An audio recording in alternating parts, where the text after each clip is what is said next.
Hello, everyone, and welcome back to Beyond the Frame, a podcast where we talk about movies. I'm Eric. And I'm Riley. And today we are talking about Candyman and The Empty Man. Dun, dun, dun. Candyman, Candyman, Candyman, Candyman, Candyman. I did it 5 times. He's gonna be. No, let's be careful here. We're only 4 episodes in. I don't need you dying on me. I don't have the production background to keep this thing afloat. You'd be fine on your own. All right. So these 2 were your picks this week. Can you give me a little bit of background on why you thought these would be 2 good picks? Okay, I almost recall you picking the Candyman. I could be wrong put it on the list? I feel like you put it on, and then I picked the second one. And my kind of justification for The Empty Man is the fact that they're both urban legend horror films. And despite what my partner said when I tried to mistakenly call them local legend horror films, which I still feel like that fits. I feel like local legends conveys the same meaning as urban legends, but could be way off on that. But they're both these horror movies that have their roots in essentially like a community story. Yeah, I get that. I knew nothing about The Empty Man going in. Like literally when I knew we were doing the Candyman, I kind of had the theme of urban legends in my mind, and I just did a quick Google search on horror films based on urban legends. That was one of the ones that popped up. I was like, I've never seen that before. And then I like vaguely remembered watching a video from Chris Stuckman a while ago, who's a YouTuber who I have a lot of respect for in terms of his what he likes from films and his film reviews, because I feel like we have a pretty similar taste in films. And he had this one video, and he was basically like, this movie deserves a cult following. And I regret not watching it sooner, because I think he watched it like a fairly long ways after it originally released. And we can talk about that a little bit more when we actually get to The Empty Man. But yeah, no, it was once again like a very superficial pick on my part. I'm a dude who doesn't really put a lot of thought into these things. I like to go with my gut feeling. Hey, I think your gut feeling was right on. So I guess let's just jump right into it. I have a summary here for Candyman. I totally forgot that I added it to the list. I feel like I saw the trailer for it, and it genuinely interested me. So maybe that's why I put it on. You know what? It's hard not to be interested when you have that like Monkey Paw Jordan Peele production credit, because he is still on a bit of a hot streak. Oh, yeah. Shout out to Nope. So excited for that. Yeah, no. Final trailer finally got released. Kind of teases what the movie's actually going to be about. If anyone's interested, Nope has a huge detour. I almost recommend you don't watch the trailer and just like go into it blind. Yeah, the like Jordan Peele is smart enough that he wouldn't reveal kind of what the film is really about, and he like blatantly went against that practice with his last film, Us. But at the same time, like compared to the previous trailers that have dropped for this movie, it definitely tells you a lot more about where that film is going to be going. And I almost wish I didn't see it, and I was more surprised when I actually go to see it. Well, Jordan Peele, if you're listening, the Riley's not happy with that trailer. No, it's a great trailer. I love the trailer, but I also I want to be surprised when I go in. Yeah, and if there's few movies that I care about that stuff about.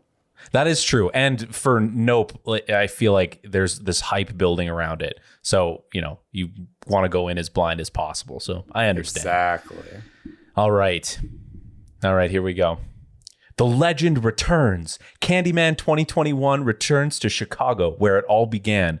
Struggling artist Anthony McCoy is looking for his next big breakthrough when a chance encounter with a resident of Cabrini Green exposes him to the legend of the Candyman.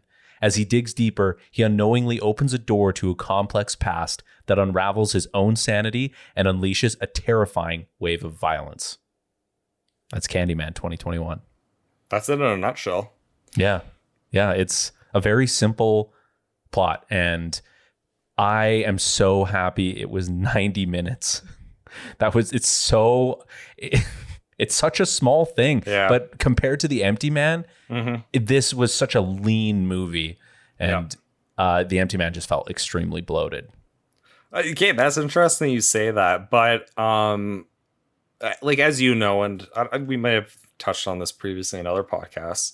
I think honestly horror is probably my favorite genre, and like simply because probably most movies are around that 130-minute mark, and for me it's so important. Like there's movies that I love which are long. Lord of the Rings, long.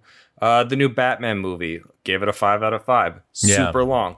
Like I don't have a problem with long movies, but if you give me the choice between a really good long movie or a really good movie that's an hour and a half, I'm gonna take the hour and a half, because otherwise I'll start playing Super Auto Pets on my phone.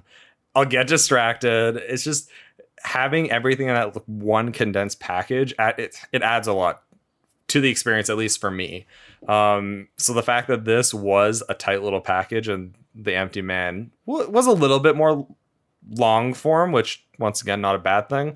I agree with you. I like it so much. I think with horror movies, it's hard to have the tension sustained across like a 2-hour movie. It just gets tiring for me at the very least. And I feel like horror movies the tone can like fluctuate quite a bit. With Candyman, it felt the same the entire way through, which I really enjoyed about it. What were your initial thoughts? Because this is not the first time that you watched the movie. There was stuff I should preface by saying I've never seen any of the original Candyman movies, so I don't have an appreciation necessarily of where it comes from. And how much homage is playing to the original movies. I do know at like one, and we should start by saying minor spoilers ahead, because I think we forgot that before. I think for both of these movies, it's going to be pretty hard to avoid spoiler discussions. But at one point in this movie, I'm pretty sure they flashed a CG character of the original Candyman. Like, I feel like it cycled through a few different iterations of the Candyman here briefly. Yeah, in the little shadow puppet scene, there's a part where they show the Candyman with like his rib cage like exposed, and I'm pretty sure that's what the original one looks like. Yeah. I like the movie though. It was fast paced enough that I didn't get bored. There was enough character development that I wasn't disengaged from what was happening. And for the most part, I thought it was like beautifully shot. I loved how they did the actual horror scenes where, and once again, this is probably something that happened in the original Candyman, but I have no idea if it actually did. But where you can only see Candyman in the mirror. So you get these cool comparative shots where, I don't know, someone might be like floating up and getting choked or having their throat ripped out, but then there's a quick shot at the mirror and then you see like Candyman staring back at you. And I thought that was really beautiful. I agree. I'm glad you picked up on that, because I thought it really added to the cinematography. A lot of the shots are composed in a way that you'll see the character in the mirror. And this is not even during any of the horror scenes, but there are just some shots where it's framed in a way that you can see the character's reflection and then the character they're talking to. So here's kind of a question I have for you. I'm very, I don't know if jaded's the right word.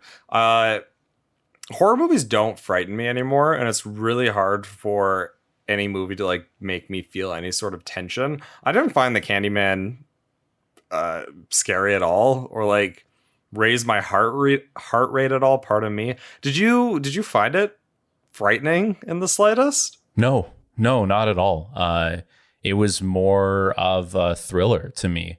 Yeah, it was very mild. Yeah, even like the body horror and stuff. Yeah, you know, I've definitely seen worse.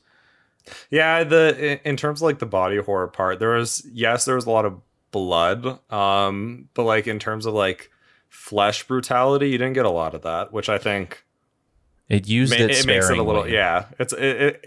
Like this would be the kind of like horror movie which I feel like you could ease someone into the genre with, and they would be pretty good. Yeah.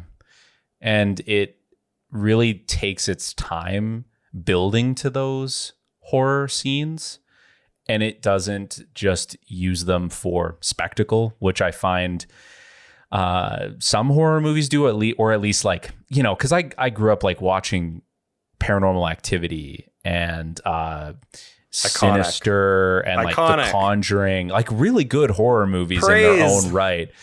It's just, you know, even like I've watched the second Conjuring movie, and I've never seen it. Yeah, and I just found it was really cheap with its jump scares. It's blasphemy to watch that. I feel like that's sacrilegion. It's just not good. It's just like straight up not good. I've heard the second one's like decent. They've made another one which is like The Devil Inside Me. I've heard that is like really, really bad. But did you ever watch Annabelle?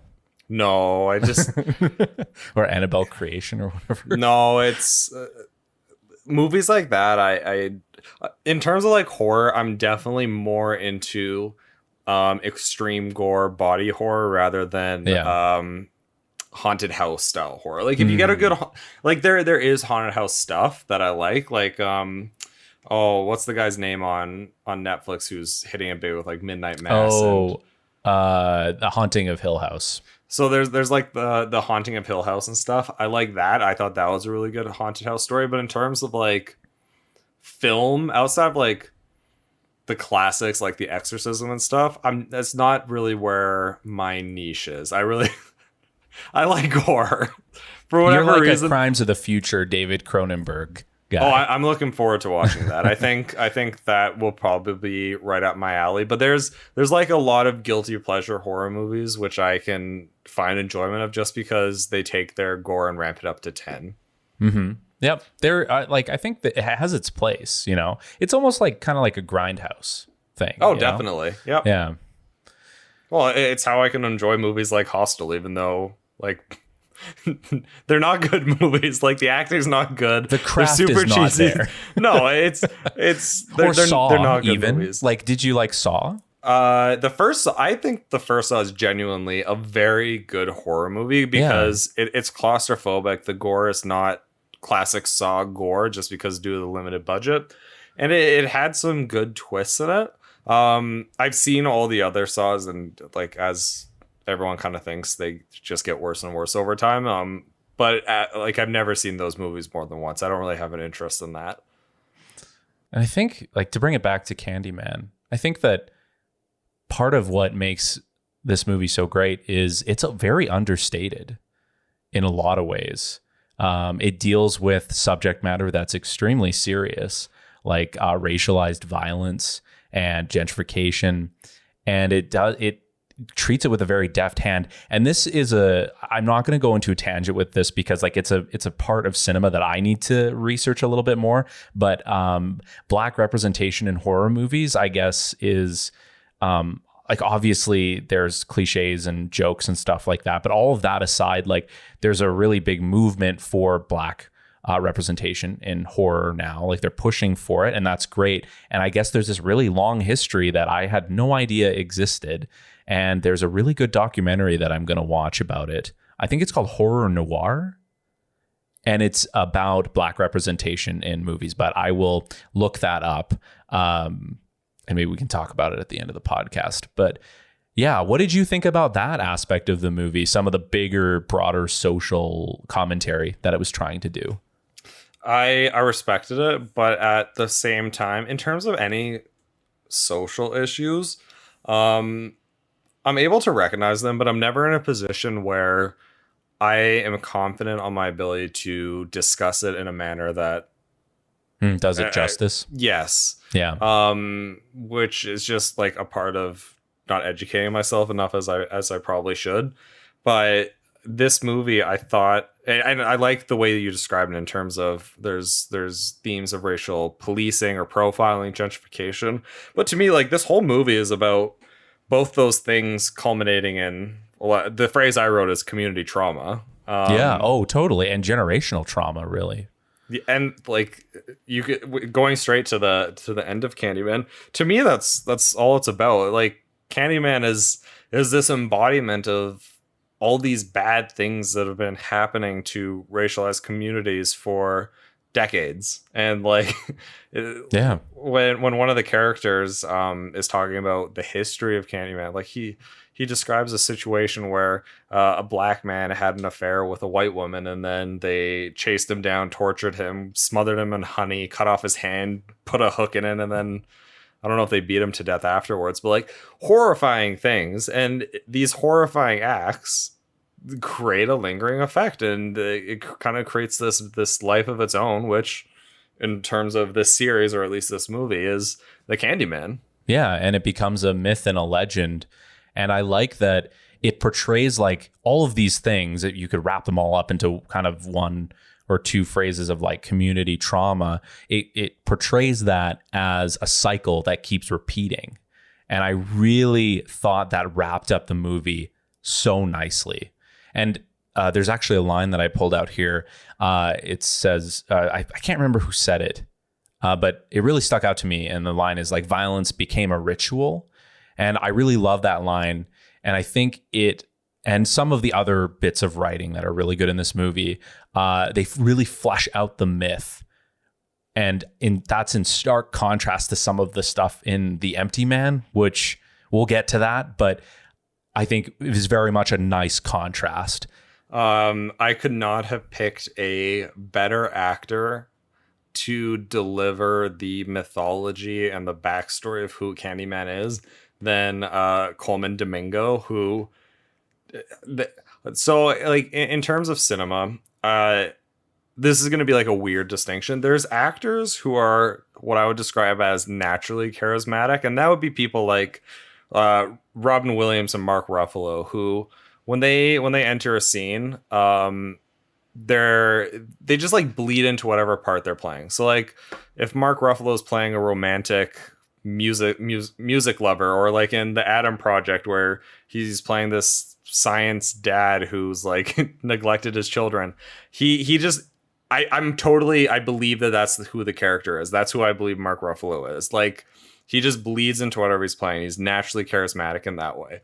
But then there's certain actors, and to my knowledge, there's two that come to mind. There's Coleman Domingo, and then there's Marshala Ali, who this probably is just because of their voices, but when they speak, their charisma is to like the next level. They have to the moon charisma where I latch on to every single thing they're saying. Their monologues are next level. It was very compelling. The history, like the retelling of the history of Candyman. Well, and like Coleman Domingo, he plays my favorite character in Euphoria too, or one of my favorite characters. He plays a character named Ali, and like same thing. Every single word he said, I just like listened into with like 100% of my ears, because I just can't help it. Like, it's I don't compelling. know. He's magnetic. Yeah, charismatic thing. He's very charismatic. What a good casting choice. He might have been the person who said your line too. I'm not sure. Yeah, I believe it. I think you're right, because I think it happens at the end when they are in the church and he transforms Anthony into the Candyman.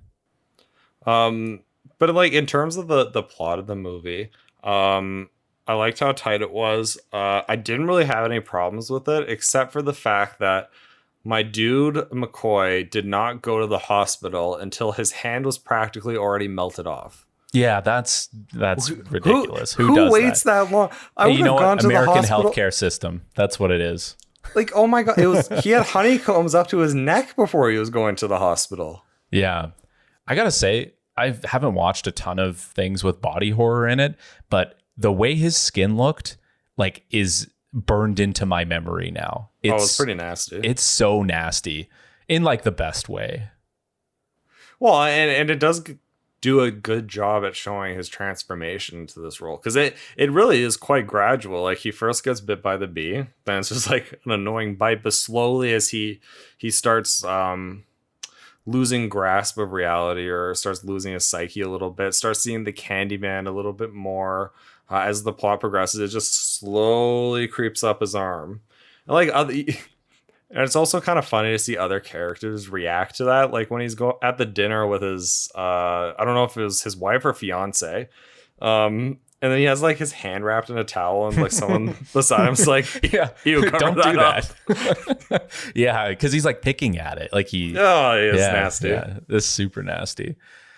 What did you think of the little twist of him being like the baby that was originally, I guess it's not really a twist, because like obviously they were going to bring that back in some capacity. I don't know if that would go down in terms of one of the best twists of all time. I wasn't offended by it. I wasn't blown away by it.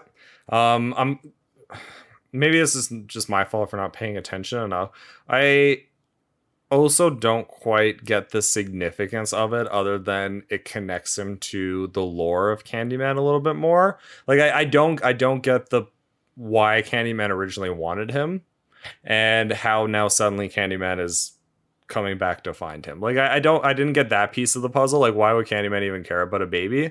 But it does a nice job at connecting this character with the history, and basically what the movie is about is history of these communities. So in terms of that part, it's fine, but it's no like Sixth Sense, I see dead people. No, I don't think it was really going for that, I guess. No.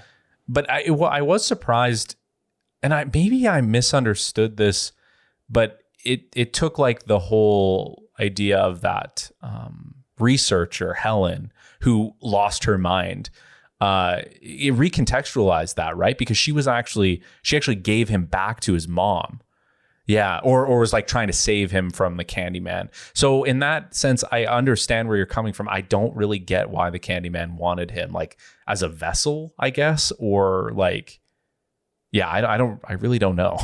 But this could be because we never seen any of the other movies. That is true. But in at least based on this movie, my understanding is it's not like the Empty Man where Candyman needs a vessel. It seems like Candyman is just this entity that's created through community trauma. Like, once again, why does he need a baby? But I'm not gonna hang like that. It doesn't matter. That missing puzzle piece. It doesn't make a difference for me, because really what the movie for me is about, and I actually do like the ending in this respect, is it's about community trauma. It's about all these horrible things that are happening to these racialized communities, and at least this movie focuses on how kind of police treat these communities, because at the start of the movie we see the original Candyman get gunned down, seemingly without any due process, and at the end of this movie, the police are essentially coercing, once again, this wife or fiance, whatever she is, or girlfriend even, trying to coerce her to basically adopt this story that they required the use of deadly force, whereas no, once again, they came in guns blazing. They did. They walked in and shot him. Yeah. And the movie is like begging you to get the message at the end, when the last line is tell everyone, right? Yep. And I think it works on so many levels, because it's like, yeah, because throughout the movie they're talking about how, Candyman lives on you, saying his name, and the art exhibit is called Say My Name. Yeah. And I thought that was just such a nice way to end the movie, because really he's like saying, yeah, tell everybody about what happened. It's nice that you said that. I didn't ever connect the name of the art exhibit with the plot. It all makes sense now. I'm having connections being formed in my brain. The neurons are firing. Well, it's interesting because after the two gallery people are murdered in front of his thing, and they're talking about it, and Anthony kind of laughs when the news reporter says, or is kind of like happy when the news reporter mentions the name of his piece. And it's just that awkward moment that he has with his girlfriend and girlfriend and her brother. So there's just little things like that where it fleshes out the characters and the myth, and there is like another subtext or a subtextual layer of like art and art critique, and like how art is used to tell stories and communicate this trauma, this community trauma.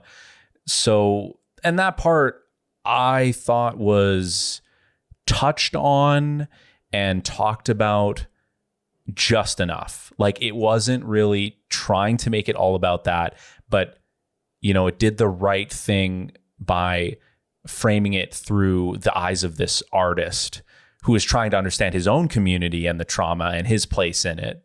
Once again, I'm not a big fan of the art scene because I don't understand it. I'm not smart enough to understand it, nor will I ever understand it. Well, I think it kind of makes fun of that too, right? It does. Yeah. So I just want to state this on on episode 4. This probably should have been an episode 1 statement. I'm coming into all these movies from the perspective of a dumb, ordinary consumer.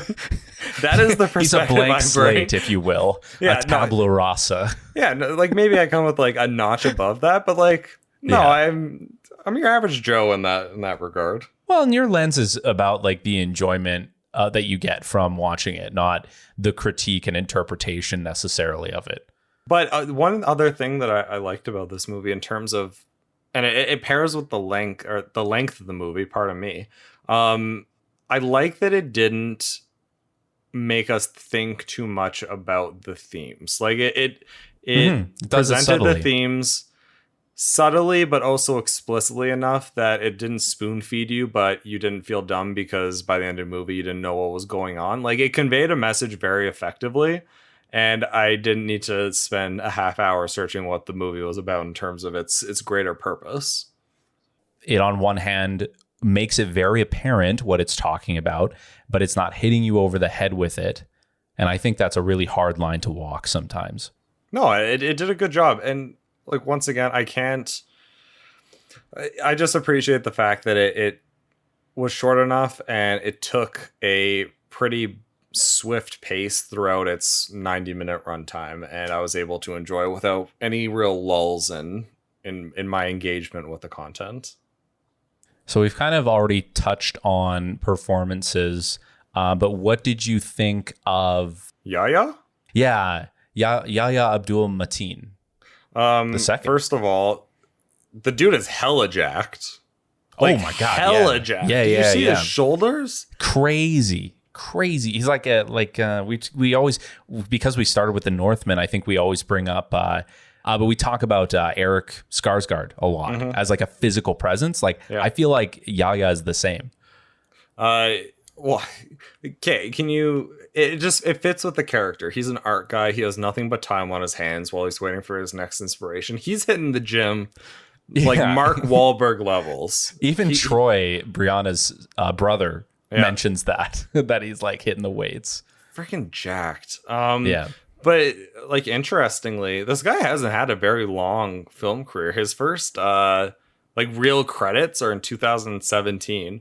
Pretty minor roles. Like for me, his first like kind of, this could just be based on what I consume, but his first big break was really as Black Mantis as Aquaman, and then he kind of hits it up with Watchmen, the HBO series, which is fantastic. He plays Dr. Manhattan in that film, and then hits it up with Candyman, and then after that, Matrix Resurrections, which I heard is not a good movie, but he plays Morpheus, and then he's recently in the Michael Bay film Ambulance, and he did a good job in that too. Oh, I didn't realize he was in Ambulance. That's cool. Yeah. Wow. So like, Blowing relatively up right now. new career, but he seems to be on a bit of a hot streak, and to be honest, pretty good actor. Yeah, I thought his performance was really, really believable, and it fit into like that subtlety, you know, like he was really lost in his own world, and it never became unbearable, for like lack of a better word, because sometimes like sometimes you find overacting from some people in these situations, and I think he played it perfectly. So what you're saying is you wouldn't have liked the movie as much if Yahya was playing a Nicolas Cage in the Wicker Man style performance. Yeah. Well, nobody can do that. Nobody can. We should just do a B movie podcast where we talk about the Wicker Man and the B movie.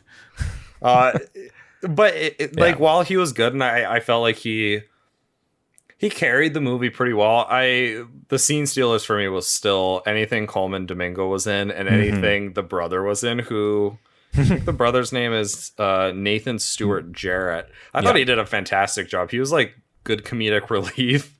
He was definitely a scene stealer for me as well. I think that the little kind of group of people that they had in this movie, like, just was really interesting to watch them deal with all of this stuff. Like, you know, Troy is like, he is the one who originally brings up the myth. of the Candyman, and then he spends the rest of the movie being like, he's not real. It's, he's being crazy.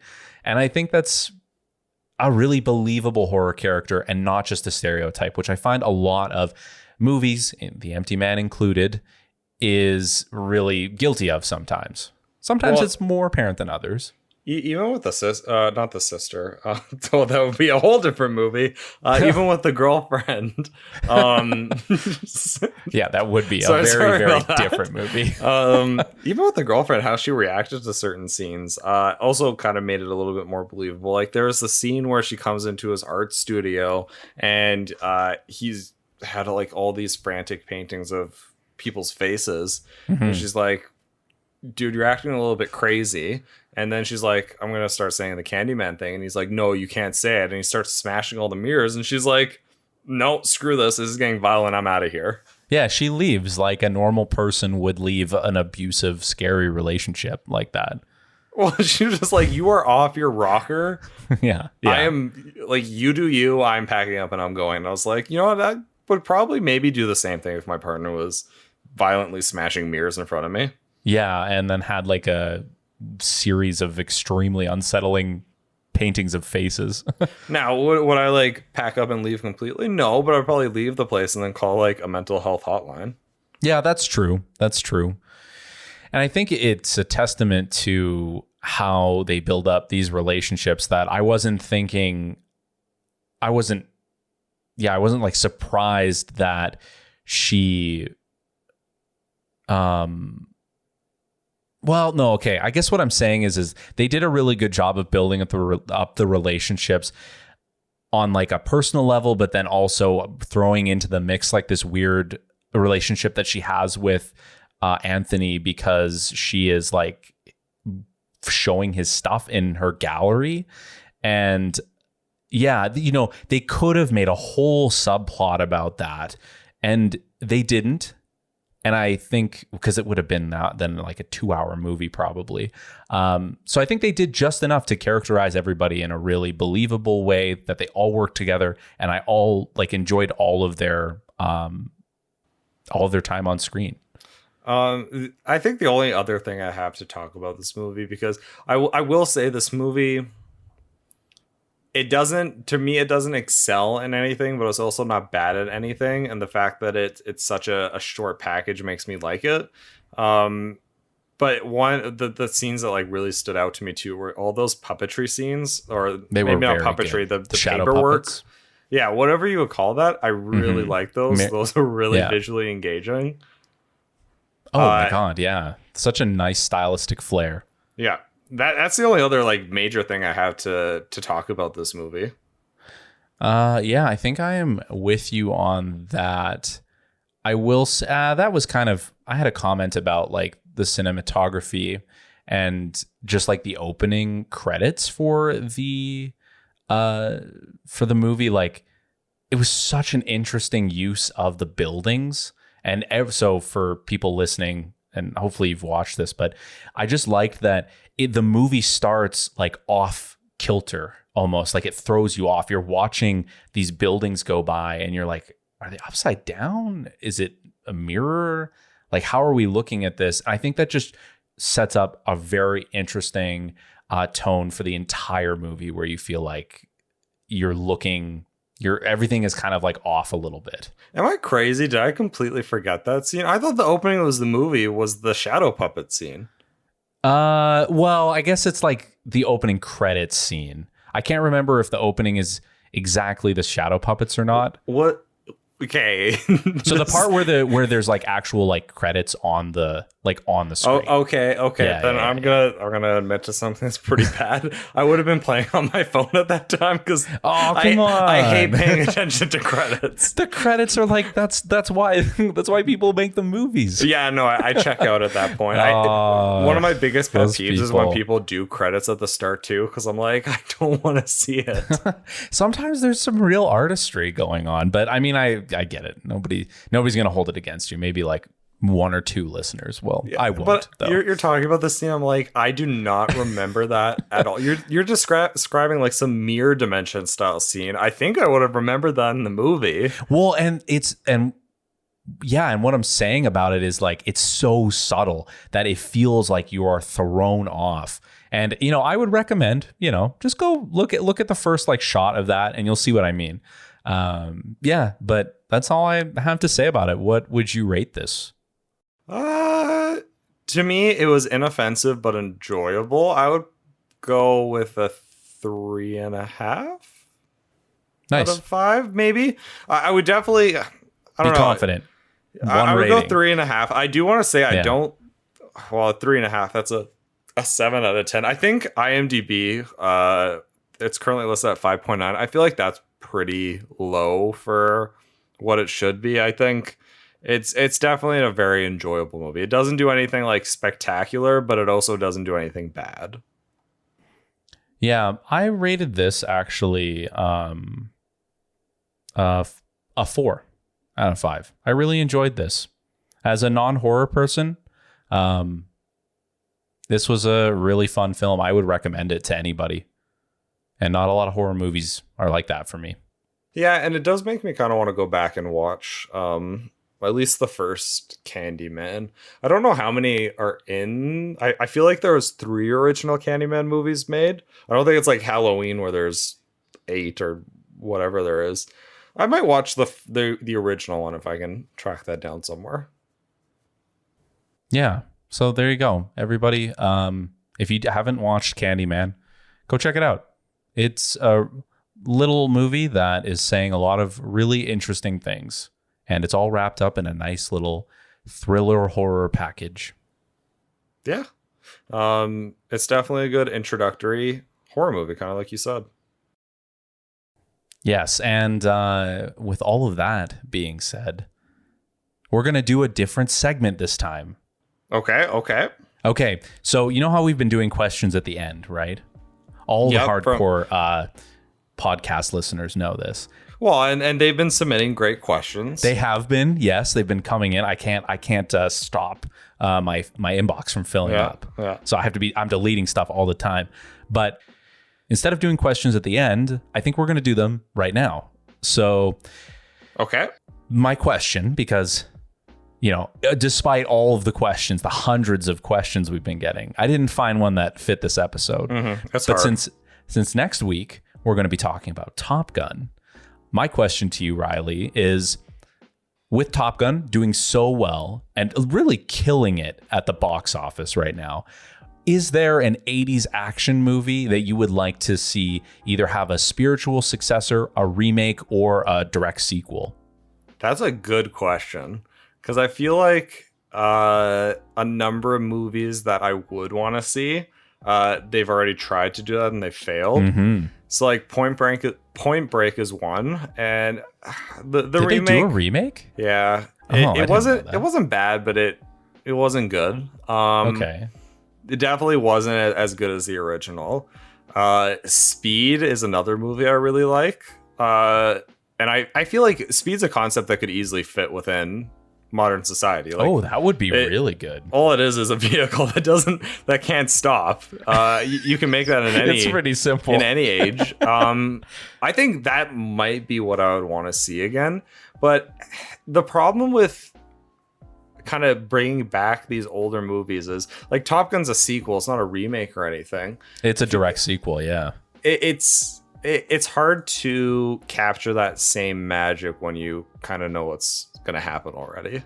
Like you would almost need a sequel. I can't imagine, because people have such nostalgia and enjoyment for some of these original movies. If you were just going to remake them, I feel like no matter what, people are going to crap on them a little bit.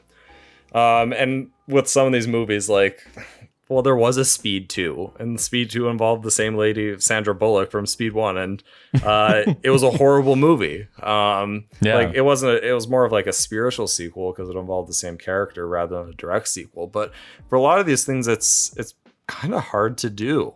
But if there was one movie which I kind of would be tempted to remake, just because I feel like you could still do it today, it would be Speed.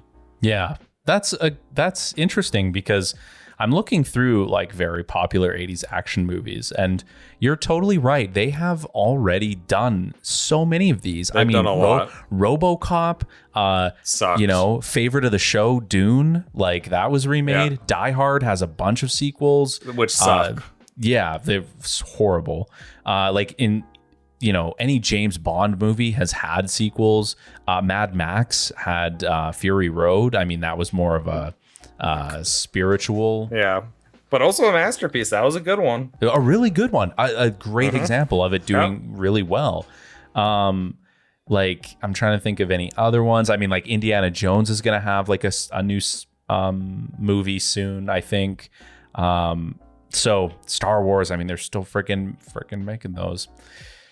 So I'm trying to think of like one that would be really interesting. And this one, just because I do like the original movie and for really trashy reasons, I would really like to see some kind of new take, because I don't think you could do a direct sequel to it.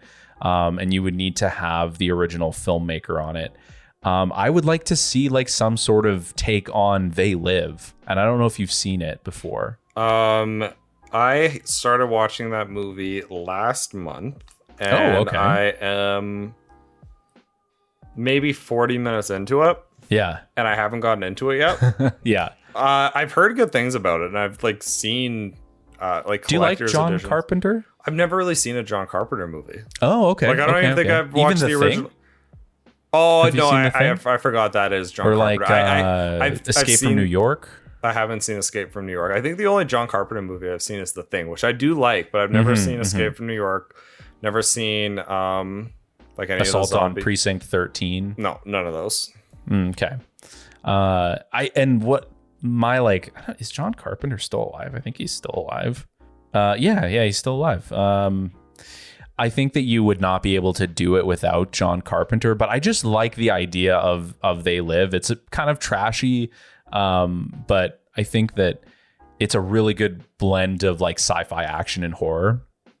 So I think it could potentially work. You know, there's like lots of like allegories to like consumerism and like capitalism and like mind control, and with how, you know, we are with our phones nowadays. I'm sure there's something in there. John Carpenter, if you're listening, you know, you should look into that. I feel like there's a lot of material there. But there's other movies like the Alien movies or the Predator movies, which I think you could remake, but I don't know why people are having such a hard time making a good Aliens movie or a good Predators movie. The new Predators movie we talked about, it's called Prey. To me, just looks offensive, so I'm waiting to see how that goes. But we've had there have been a couple of pretty remarkable sequels to 80s action movies, like Blade Runner 2049. That's a perfect example. I was just about to say that. Great one. The Terminator Dark Fate was like criminally underrated. That was a really good movie. What? It was by the people. You liked it? You didn't? I never saw it because I heard that it was garbage. No, it's real. I liked it a lot. Really? It's by the people who did people, or maybe just one of the directors who did the original Deadpool movie. Oh, okay. It's actually really good, and I'm pretty sad that we won't get a follow-up to that. I thought they did a really good job with it. Huh. Wow, now, 261 at the box office. That's the one great. With Khaleesi in it. Can't think of the actress's name. Genesis? That Amelia Clark. That's not good. But Dark Fate, I did not really like good. It. Okay, interesting, because Genesis really threw me off of the entire franchise. So I'll have to check it out. It's on Netflix. Yeah, I recommend that one. Or I would like to see another Rambo movie that's not racist and offensive. I think that's kind of a problem with these movies. There are some problematic things. Well, I really like some of the older Rambos, because it's the type of cheesy 80s actions where someone hops on like a big machine gun mounted on a truck, and one of those shots blows off like the upper body of someone. Like, it's that kind of stupid action. But they made almost like a Logan style Rambo movie recently. I think maybe it came out 3 years ago, but it was Yeah, horribly it was racist. just called Rambo. It was just called Rambo. I'm pretty sure. It just painted this picture where if you go to Mexico, you're going to get abducted by the cartel, and it just like villainized that entire culture. No, it was horribly racist, and it's the type of movie that absolutely should not be made, especially in this day of age. But like, it's the type of IP where I want to see a Rambo style character where it's just cheesy action. Like the original Expendables, I really liked because it brought back some of those action themes. Yeah, I want a movie like that. I'm hoping we get like a movie like that when, you know, Keanu Reeves and like I'm trying to think of some other maybe even like Vin Diesel and The Rock. Although The Rock was in Expendables, wasn't he? No, The Rock wasn't. He wasn't. No, that was who was in Expendables? Well, really, the question is who wasn't. Well, I'm trying to think of like, wasn't he in Expendables like 4? I don't think The Rock was in it at all. Megan Fox, 50 Cent is in it. 50 Cent? Yeah, in the 4th one, Jason Statham. That was another name I was gonna say, Jason Statham. But that's funny. Have you watched any of the recent, like the other Expendables movies? I have watched up to 3, but they've gotten worse because the original Expendables was a hard R, and I loved it. And then I didn't realize to make it more consumer friendly, they went to a PG or probably PG-13. Lame. And that just goes against the entire purpose of like what the Expendables was supposed to be. The Expendables was this homage to the Commando days, the Rambo days. Totally. So that was a little bit disappointing, but they're making another Expendables movie, so I'm hoping they go back to the hard 18A or hard R. Have you heard of the very funny name that some critics have coined for those movies? No. They call them geezer teasers. Because they're all like old action. Oh, they're all heroes. People trying to recapture the glory days. Yeah, which, you know, I just think it's a funny name. But okay, here's another one that I think would be really good. And I know we got a remake of it already, but I loved the remake. And I think this could be this would be maybe an interesting TV show. But I think Tron should get another movie. Like, I think if you did like a Blade Runner 2049 style kind of reimagining of Tron, I think they were doing another Tron. They might be. I really thought don't Jared know. Leto was tied to that. Oh God. Tron. Well, I guess we'll see.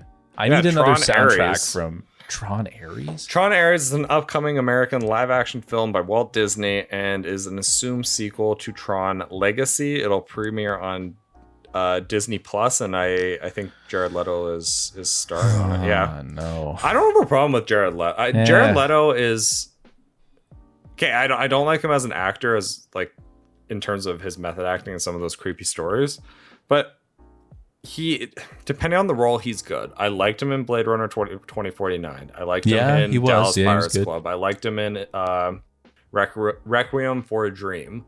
Just seems like these superhero movies. And to be honest, actually, I didn't hate him as the Joker for Suicide Squad. I think he wasn't really in much of it. No, but this is part of the problem. The one problem people had with his portrayal of the Joker is it was very like over the top and insane. But I also think the way that movie was edited was very snappy and insane. Like, I feel like if you just gave him room to play the character without all these like jump shots or these fuzzy screens playing about, I feel like he maybe it was overproduced in that way. So yes. I get, I do feel like he needs the room to just be the character, because I guess that's part of like the method acting thing, which is just total crap. Yeah, I'm sure maybe he would say that, but I just mean more so like, I think understated. You know, it's better when he plays an understated character. I genuinely do think he's a good actor. I haven't seen House of Gucci, but supposedly he's good in that too. Yeah, I guess I associate him with a couple of like really bad flops, but I mean, there's nothing to say that this new Tron movie can't be good. By flops, do you mean like any it's superhero Morbin movie? time? Yeah. Yeah, no, that's The funny thing about that is because of the meme of Morbin, they brought back the film and and it flopped again. Yeah, that's so sad. They're like, finally, they're appreciating our film. It. And then it's nothing. Gonna be a hit. Yeah. All those suits at Sony are like, yes, the kids love the memes. No, and they didn't. And I guarantee the same thing's gonna happen with their what's the character's name? The guy who's like a hunter, and he's the Spider-Man villain, Kraven the Hunter. Yeah. That I guarantee he's getting that's a standalone. I forgot. Because it's a Sinister Six thing, right? Yeah, and then Dakota Johnson is starring in a Madam Web movie, another Spider-Verse thing. I think all of those are gonna flop, and I don't really get what Sony's doing, which is too bad because they're hiring pretty good talent to get these movies done, but their big problem is they're way too concerned about universe building rather than making a good film. Yeah, they want what Marvel has now. They just want it now. No, it's like when Universal tried to do like the dark cinematic the monster universe. Movies. Yeah. They're like, what do we got? They're like dusting off like old film reels. Oh, and if Tom Cruise couldn't carry that to a cinematic universe. Yeah, right? I can't believe he was tied to that. Yeah, no, they it was all built around him. No expense, yeah. Well, and Johnny Depp was going to be the Invisible Man. It would have been really good. It would have been it would have been interesting at the very least. Yeah. No, it's just it's too bad. But there are a couple of 80s movies that I would like to see. It's just a shame that a lot of them have already been done and without success. Yeah. I think you said nostalgia is like a currency. And unfortunately some of these sequels have been ruined by people trying to acquire this like currency and play off of the nostalgia. But you can take one thing away: Terminator Dark Fate, maybe not as bad as you thought. Yeah, you know what? I feel like we came out of this conversation on a positive note. Now it's time to talk about The Empty Man. The Empty Man. I should have got a bottle to blow on it. Damn. I don't have. Oh, do I have something? Do you have a bottle? Doesn't really work. Anyways, yeah, The Empty Man. It's not the empty bottle man. Just The Empty Man. And I'm going to be honest, IMDb kind of let me down with their plot synopsis here, but I'm going to read it anyways because this is a movie that I think is hard to capture in a few sentences.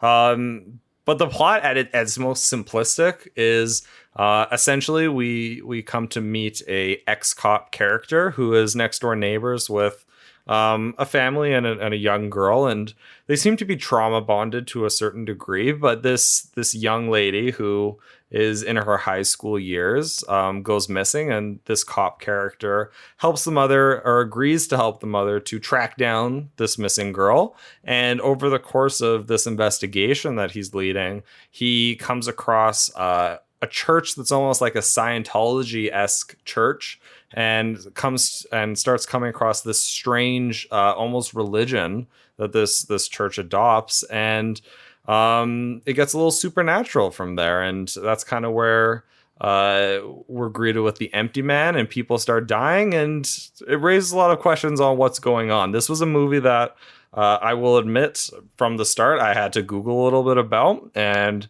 I just want to shout out, what's his name?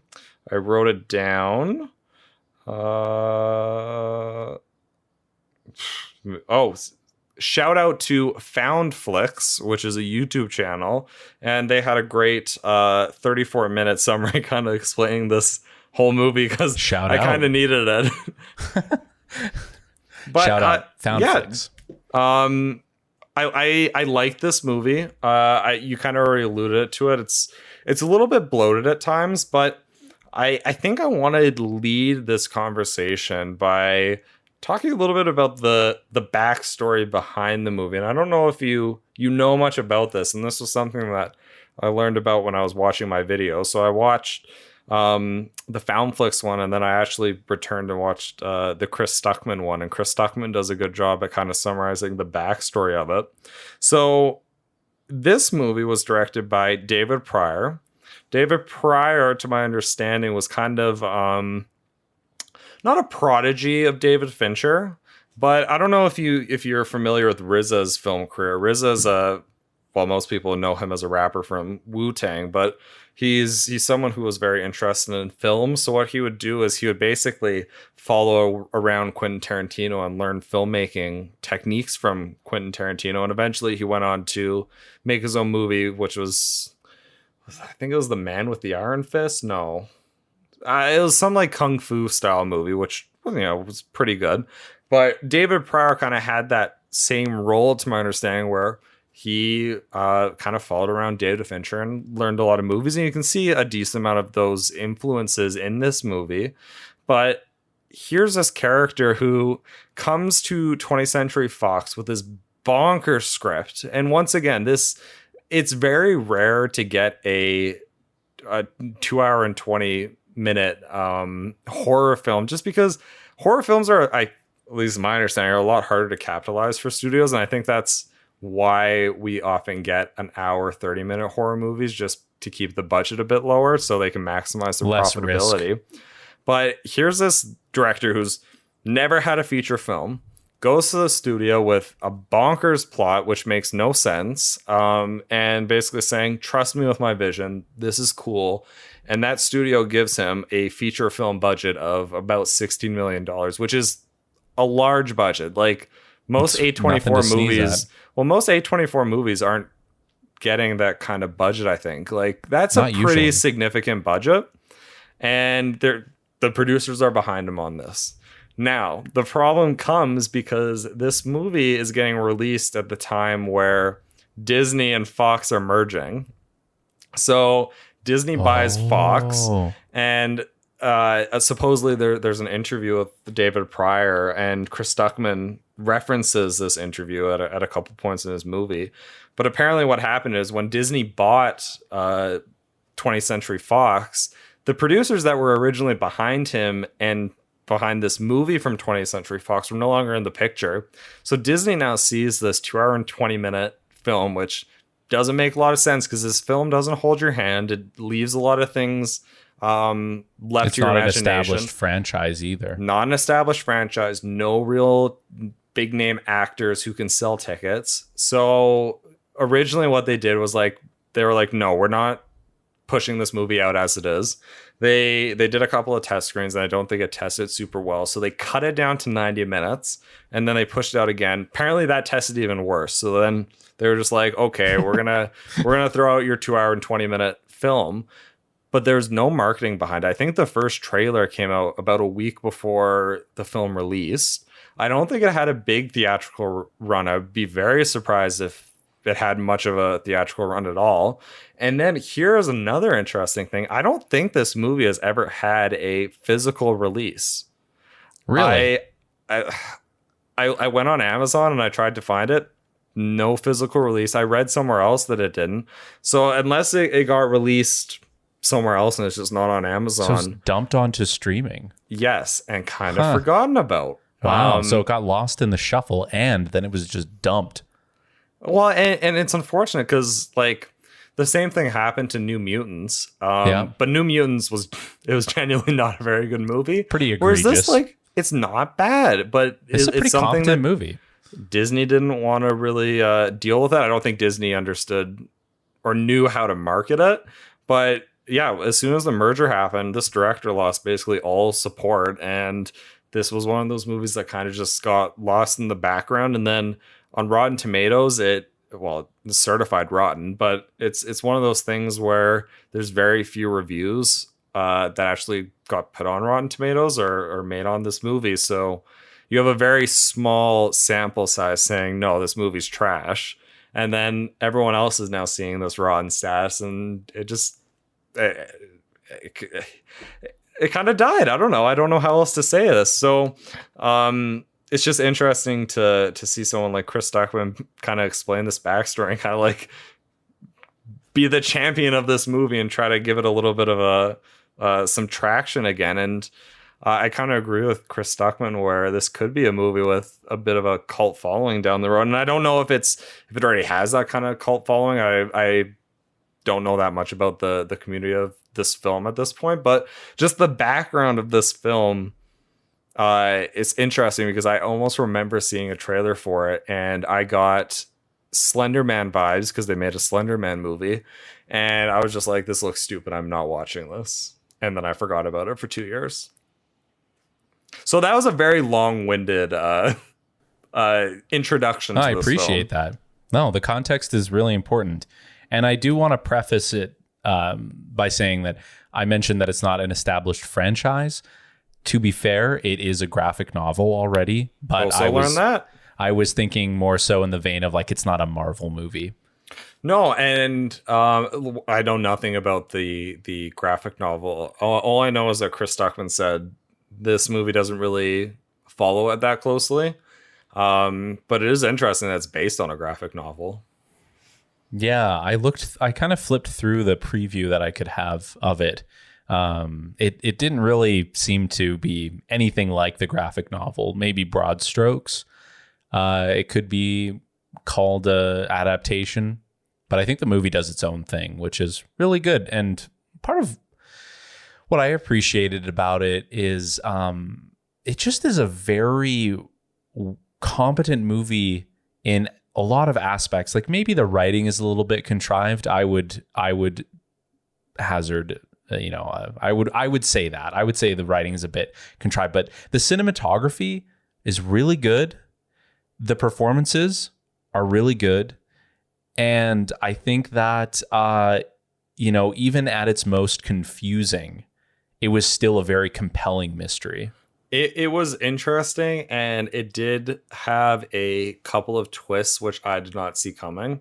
Because, well, this is a movie I knew nothing about, so there really wasn't any expectations. No, it wasn't marketed to you. How would you know?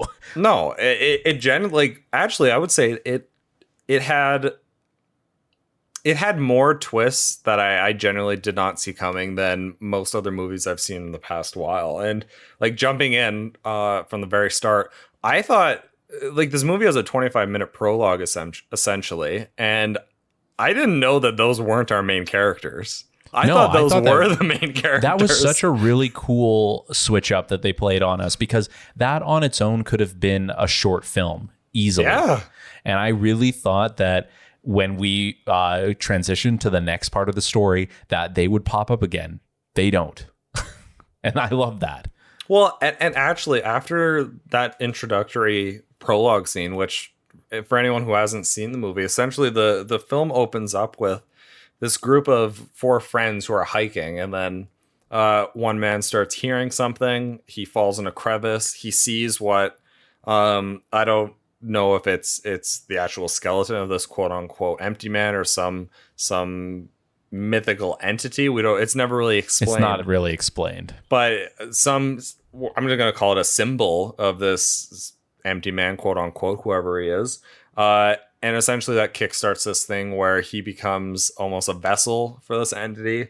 Things go off the rails. He ends up causing all of his other friends to be killed. And then he just sits and starts blowing and it's not a bottle. It's more of like a flute type thing. Or a bone whistle. And he starts blowing at it in this bridge. And that's kind of how the scene, how the film opens. It really sets up the fact that when events start kicking off, you have 3 days. This is kind of jumping around a bit, but is the guy in the hospital bed? Yes. Yeah. Is he that guy? Oh, I didn't. Yes, I did not make that connection. He has the same earring, and then I almost feel like there was another shot that alluded to it. But yes, it's 100% the same person. Initial analysis of them not showing up again is wrong, but they definitely, that was very subtle. I'm actually really impressed. That's a cool little touch. Other thing that alludes to it being the same person is the girl who goes missing. Her name is Amanda. She references the fact that there hasn't been a vessel in the last 500 years after this other guy who went hiking, because there was a 500-year gap. Then there's this guy, and then I think we have a 23-year jump before our true main character comes into the picture. Okay, so then the time makes sense. I wasn't really sure what the timeline was on that, so that actually makes a lot more sense. It ties things up a little bit more at the end because the end really goes off the rails. But then because I didn't know what else to expect from the movie, we the prologue ends with these 4 hikers who I assume just all died or went off and well, 3 of them definitely died. I don't know what happened with the vessel. And then we're introduced to this new cast of characters, and I was like, is The Empty Man like an anthology style movie where it's just like brief like 25 snippets of all these characters experiencing this urban legend and dying? And I thought that could have been cool, but it kind of just turned out that now we're actually in the movie. But that was one of the big twists at the start. And then towards the end of the movie, well, I don't know if we want to jump to this point, but then there's a number of very fundamental twists that makes you question what has happened in the preceding like hour 20. Yeah, it definitely turns the plot on its head, specifically with the main character, James. And so I guess before we get into any of that, like, what did you think of his performance? I did not look up the actor's name. I don't know the actor's name. I think he's relatively established, but I feel like I've seen him. I think I recognized him. James Badgedale. I thought about it because he's really the only performance to me that stood out. And like, in fairness, he is the main character. Not too many other people have a lot of screen time in this movie. But the way I described him and why I liked him is because I would categorize him as a humoristic cynic, and I like that balance of he's kind of just like, what the hell is happening the whole time, but he also finds humor in it. There were a few scenes where he had a reaction that I was like, oh yeah, I would probably react the same way if I saw like a cult of people dancing or running around a fire. And, oh my god, can we talk about that scene? Yeah, okay, we can get into that because that was my actually my favorite scene of the movie. That was one of my favorite scenes in any horror movie recently. I loved it. It was so good. And like I guess like to set the scene, basically James has found his way out to this camp where we won't get into supposedly Amanda's supposedly there, yeah. And so he comes across, among other things, this fire that's burning across like a river, and around it are running these people in hoods and big baggy sweatshirts and stuff, and they're just like kind of running around, and I think they are I think they're chanting in the beginning. No, I think they are. Yeah. Yeah. So they're chanting in the beginning, and then, he starts to kind of hallucinate, and he watches like the fire grow really big. And then you see this really interesting shot of the stars above him, like start to smear. And he's like, kind of like visually looks like he's tripping out. And then it basically does like a hard cut back to the fire out. And then the people just like this group of people just walking in this mass of bodies. And yeah, there's just this really tense exchange that happens. And basically when they see him and they all kind of look at him, and he kind of just says like he's like something along the lines of like, no, I'm not doing that, or something like that. Like, it was, I can't remember exactly what it was, but it made me laugh, his reaction. Well, so like after he hallucinates, there's no fire, and then there's still like this big overhead light. So you see this group of, I'm gonna say like 30 cultists, and in my mind they're also all minors. Like, this isn't established by any means, but he goes to this church originally, which kind of leads him to this clue to go to this camp in the middle of the woods. There's a lot of minors there, like people who seem like they're under the age of 20 at the very least. So I imagine like this group of kids, and then they're just looking at him. There's just one like almost street lamp illuminating them, so you really can't see them that well. They're very obscured. There's another hard cut. Now there's no lights. All the characters are gone for a little bit, and you're like, okay, where'd they go? And then suddenly you see them again after another hard cut. the camera switches to James. He takes a step back. Camera switches to this cult group. They take a step forward, and they're all in unison too. Like it's a hive mind. It's comedic almost. The timing. Oh, I laugh. It's so funny. He takes another step back. They take another step forward, and he's like, "Oh hell no, I'm not doing this." And then he starts booking it, and then they start booking it. Yeah, it's something like straight out of like an Edgar Wright film. Oh, it was so good. Funny. Yeah, it was good. I love the use of hard cuts. Yeah, it was, and just the the fact that they go from, it's something about like how much motion was in those first shots of them like running around to the lack of motion. Like it was so unsettling of them just sitting there. Oh yeah, it was really well done. Silent, yeah. Super tense. I loved it. But I was enjoying it. That's one of those scenes where I have no idea what the hell is going on, because was there ever a fire there? I don't know. We don't know. Yeah. And this movie doesn't ever answer those questions. No.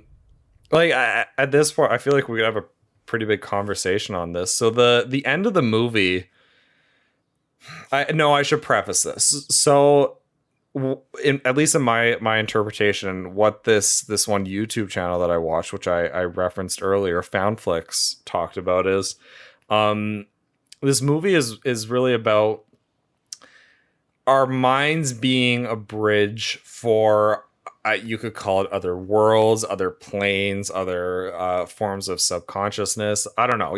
I don't even know if that matters, but our minds and our thoughts are basically a gateway to something else.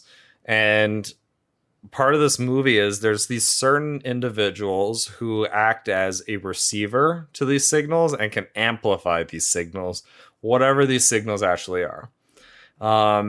And kind of the end of the movie is that this main character, James, is one of those amplifiers. But the problem is, as we mentioned earlier, seemingly centuries go by before you find something like this. And the church is like, hell no, we're not waiting again. We finally found this guy in the mountain. He's one of these amplifier people. He's basically quitting. Faulty equipment. Can't channel that much power for that long. We need someone new. And since they're not waiting, there's an individual called a tulpa, which is it's the idea that if you put enough concentration, thought, and time into something, you can actually manifest flesh.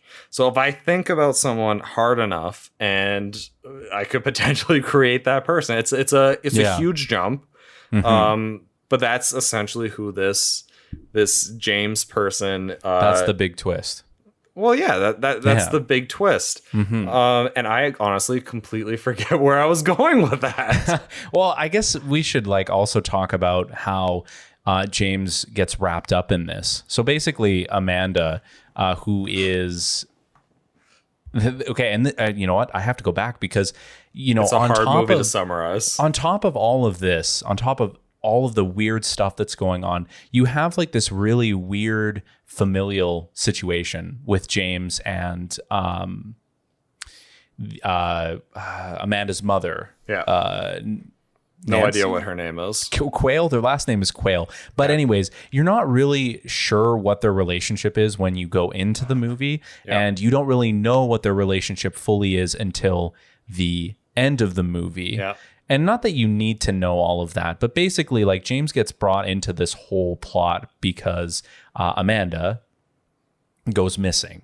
Yeah. And he's basically looking for her, and he learns about the empty man, and he learns about how a lot of stuff happens. I guess maybe I'm wrong in saying it's bloated. There's just a lot of things that happen. Regardless, though. Yeah, it is pretty dense. Regardless, though, James finds out that Amanda was wrapped up in this organization called the Pontifex Institute. And that's the church that you were alluding to. Fun fact, Pontifex is Latin for bridge builders, which ties heavily to the theme of bridges. That's really cool. You know what? There's another interesting little crossover with one of my other favorite pieces of media in this. And it's a well-known thing. Like I believe there are groups out there and people out there who believe that this thing exists, but they talk about, and the Pontifex Institute talks about this thing called the noosphere, which is like another atmosphere of the earth, but it's created by human thought. It's basically the collective consciousness of humanity. They talk about that, and they said that word, and I was like, oh, that's really cool. One of my favorite games ever, and one of the, not games, but series of games ever, is the Stalker series. And that idea of the noosphere features extremely heavily in the story and plots of those games. And I was like, oh, that's really cool. I don't know many other pieces of media that talk about that. Minor spoilers for Stalker, I guess. But, yeah, just really interesting. So that's the Pontifex Institute. And James is investigating that. And side note here, I now get why they were so willing to just let him walk around in there, is because he's like made by them. So they didn't really care if he found out. Because in my notes here, I say I had a note about how horrible the Pontifex Institute's security is. No security. Yeah. And I thought that was very contrived, but it makes sense. So I rescind that note. It all makes sense in the end. Maybe that's what's so satisfying about it. True. But I finally remembered where I was going with my explanation. Yeah, where were you going? There's a whole bunch of moments, like once you learn the twist that James is this tulpa, this person who is literally flesh created by thought, it makes me question what the heck happened in the rest of the movie. So, like, yes, while scenes like the fact that he's exploring this church unsupervised with seemingly no barriers, that makes sense. But there's also these moments that don't make sense at all, because like when he first goes to the Amanda's house to kind of just look around and maybe assist the cops with a few insights, the cop remembers who he is. Mm-hmm. There's also these moments where he's interacting with the mother Nancy, and she knows who he is.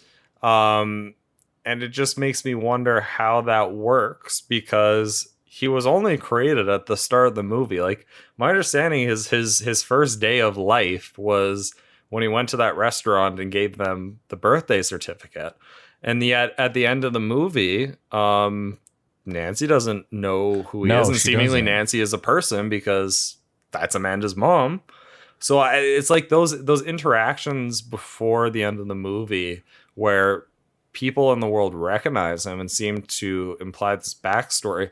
I don't get how that part works. Like, was it all in his head? Did he ever actually go to Amanda's house and investigate, or was he just imagining that? It's something it doesn't explain that. No, and we have no idea. And it's probably one of those things that's meant to be up for interpretation. As I'm talking about, that's the only thing that makes sense to me, is perhaps it was just all in his head. Like, yes, his day of birth was when he went to that restaurant, and all these events happened after the restaurant. But also when he went back to his house was empty. So obviously he imagined something. Nancy was there though, right? And like interacting with him in his house. But he must have been.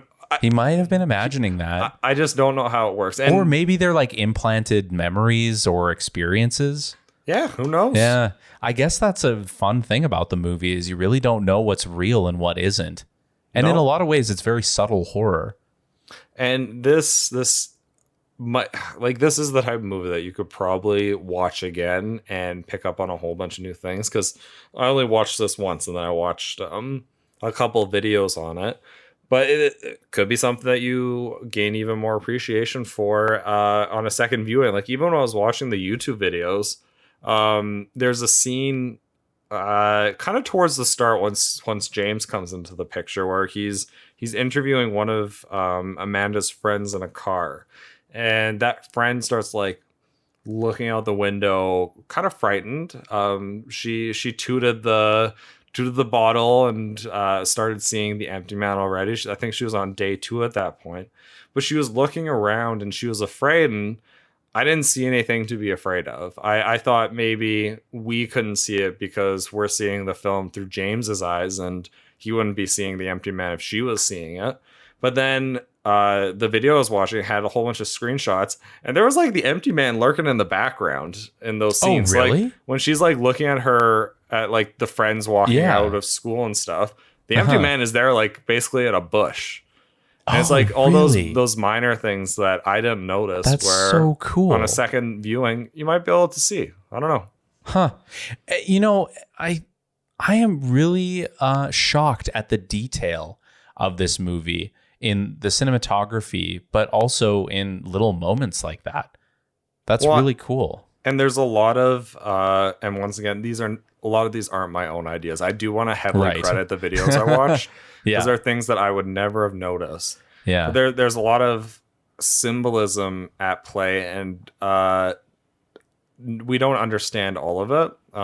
Some may have meanings, some may not. But like the obvious one is bridges. Bridges come up throughout the movie. Yeah. And there's also like weird scenes where in the prologue scene, there's a lingering shot where one of the characters spins like, I don't know if it's a prayer bell or something. Yes. And then later on, we get a shot of James and he spins this like umbrella laundry rack thing, and it lingers on that spinning. Yeah, he does do that. Or there's these other shots where when James watches Manifestation Tape 13, which is just a tape of what I think is probably the Pontifex Institute trying to create one of these Tulpa figures, because Amanda referenced that they tried that before and it went wrong. Well, and even some of the files and videos are like they're labeled as manifestation, like X number, you know.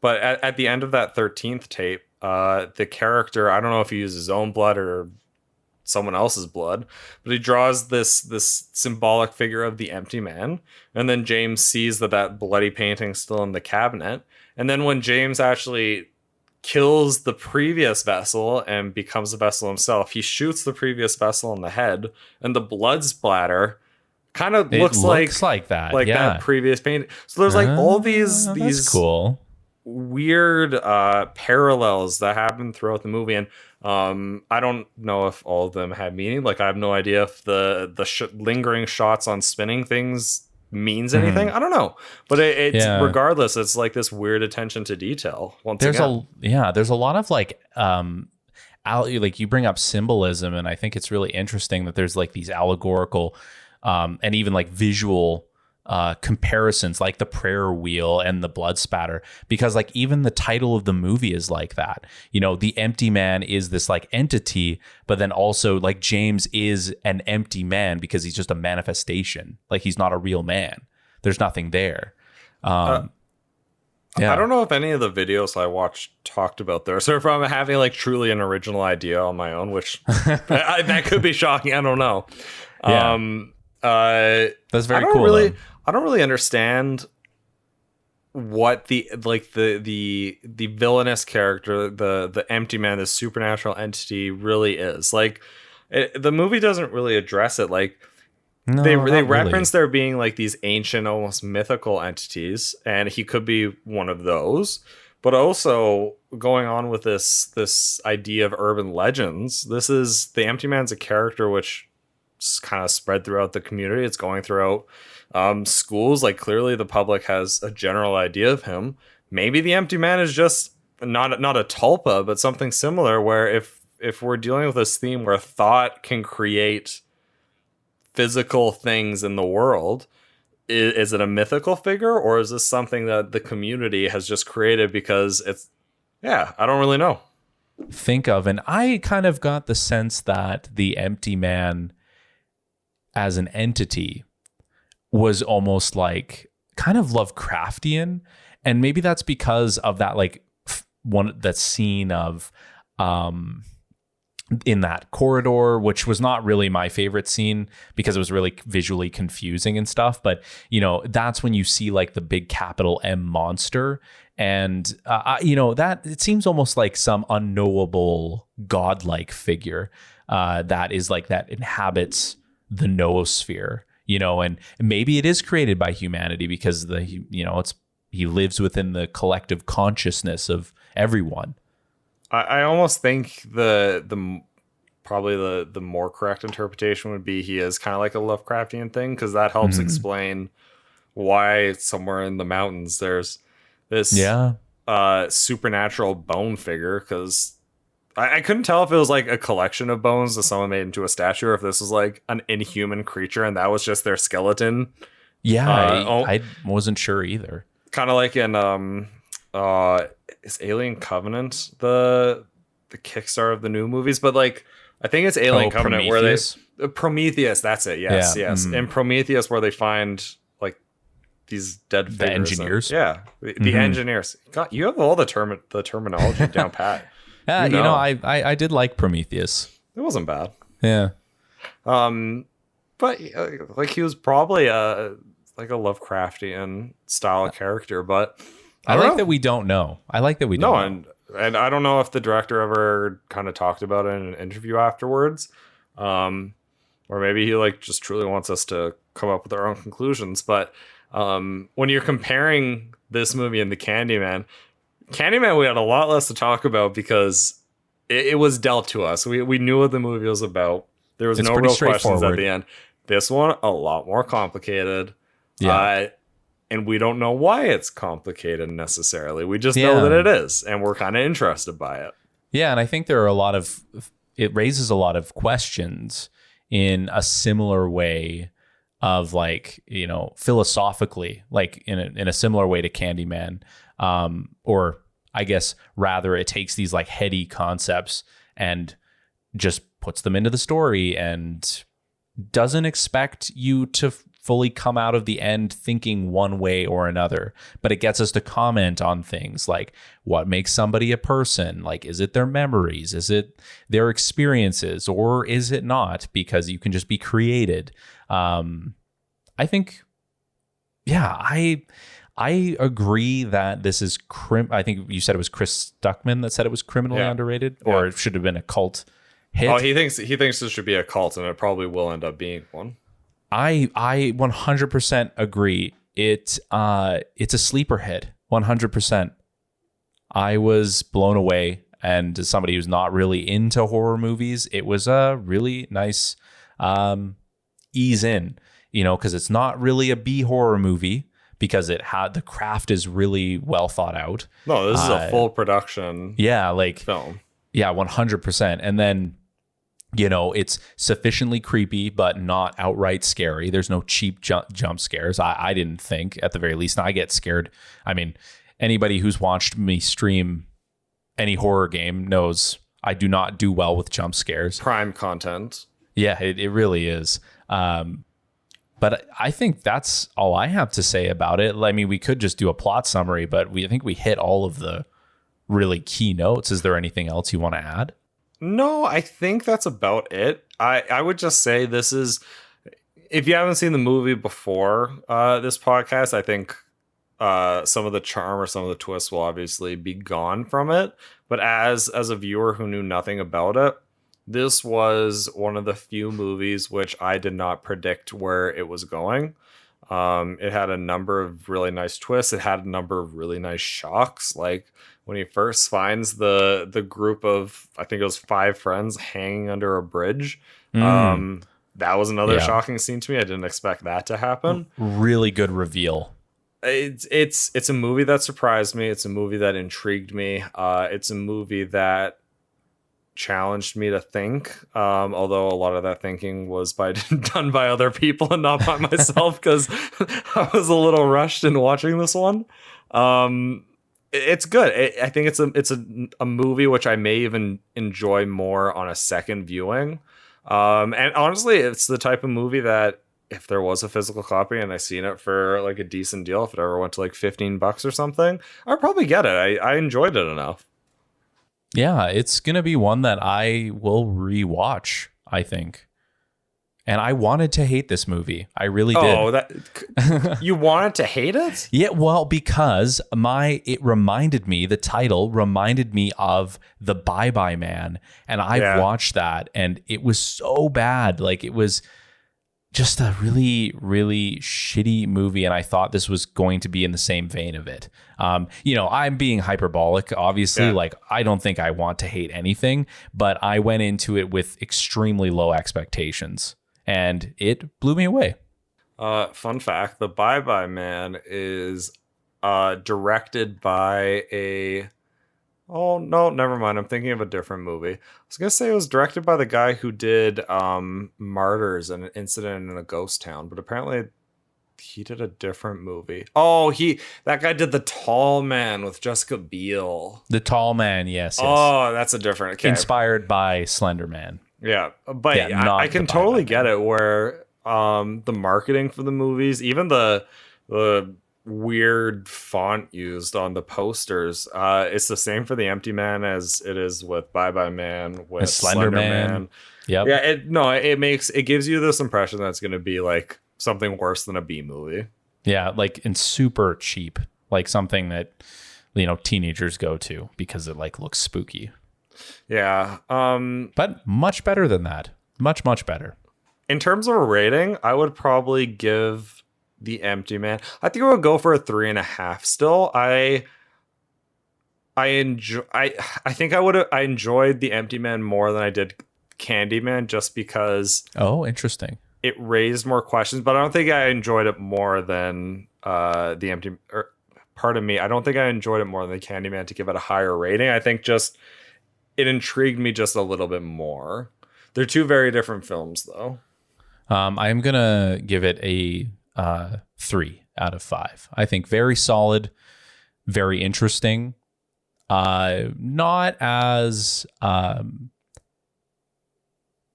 succinct of a package as Candyman. Oh no, definitely not. So in that respect, like, I think that's where it loses points for me. Still, such a good movie. When I say it's a sleeper hit, I really do mean it. Yeah, it wasn't what I expected. It was well done. I think similar to Candyman, this was a movie that I did not find frightening. I don't remember really any big jump scares in it. While classified as a horror, this would be a pretty minor one. So if you're new to the genre, this is something that I think you could get into, so long as you don't mind being a little bit confused and lost along the way. It's okay to have questions after watching this one. Yeah, it's more surreal than gruesome. Oh, definitely. Yeah. Well, with all that being said, that is The Empty Man. Once again, I wish I had a bottle that I could blow into, but I know, yeah. No, poor prop planning. That's okay. We'll know for next time if we have a movie that requires props. So that's the show, everybody. If you would like to support us, go over to our Patreon. The link is in the show notes. You can sign up for whatever tier you like, and we have some more goodies coming down the pipe. Potentially some very specific video reviews. Yeah, I think they are going to be a lot of fun. So if you subscribe to the highest tier, you get access to those. So go check it out if you want to support. That's great. If not, you just listening, that's enough support for us. So thank you for listening. And if you want to check out our socials, we have an Instagram and we also have a YouTube channel. Those will also be in the show notes. Go check them out. I post semi-frequently on there and I tease a lot of the episodes coming up. So yeah.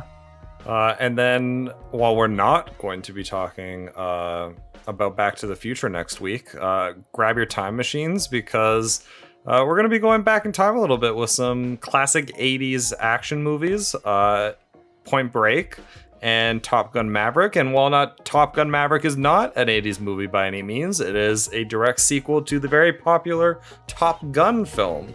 So we're going back to a different era of filmmaking. Yeah, starring Mr. Thomas Cruise, the biggest movie star in the whole world, who is single-handedly saving cinema.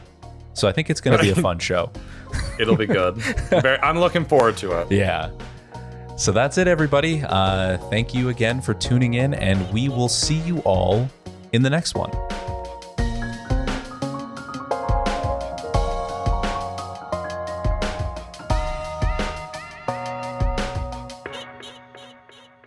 A special shout out to our patrons, Pixel Witch and Amy Richards. Thank you for your support.